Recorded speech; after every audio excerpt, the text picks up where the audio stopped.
Okay, let's dive into this. Welcome everyone to today's Explainer. We've got a truly profound historical narrative lined up for you today, one that's all about absolute compassion, unimaginable power, and really deep gratitude.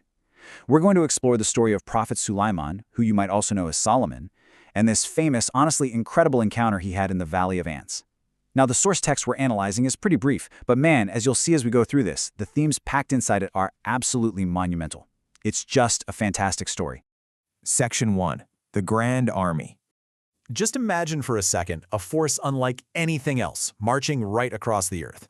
I mean, we're talking about sheer unbelievable scale and majesty here. A power moving as a single, unified front, literally shaking the ground as they march through this vast valley.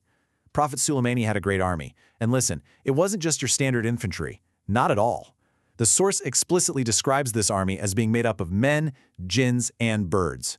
It's this magnificent, massive, and just incredibly diverse coalition of beings, all marching together under one single command. The sheer magnitude of this force is really meant to convey ultimate worldly dominance. Now, what's really interesting about this slide is the sharp, almost unbelievable contrast it sets up. Over on one side, you've got this immense marching army of men, jinns, and birds. They represent the absolute pinnacle of earthly power, right? Just an unstoppable force. But then, on the exact opposite side, one little ant in the valley. It's the ultimate picture of vulnerability. Think about it, a tiny insect whose entire existence, along with its whole colony, could just be wiped out in an instant by one single accidental footstep from this grand army. Section 2. A tiny warning.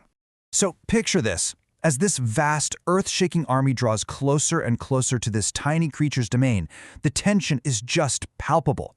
The ground is trembling, shadows are growing long, and total destruction seems to be rushing right up to meet these creatures who are, entirely at the mercy of the giants above them. The little ant sees this huge army coming and cries out to the other ants with a desperate warning. Go into your homes quickly, or Suleiman and his army will crush you without knowing.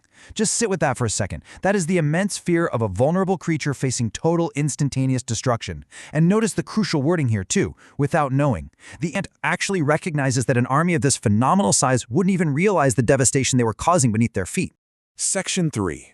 The Prophet's Mercy.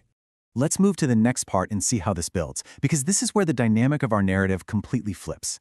This is the pivotal, transformative moment of the whole story, where immense, seemingly unstoppable power is brought to a complete halt by the absolute smallest of voices. Watch how this miracle unfolds. Step 1. The grand army approaches. Step 2. The little ant cries out that frantic warning we just talked about. But then, Step 3. The miracle happens.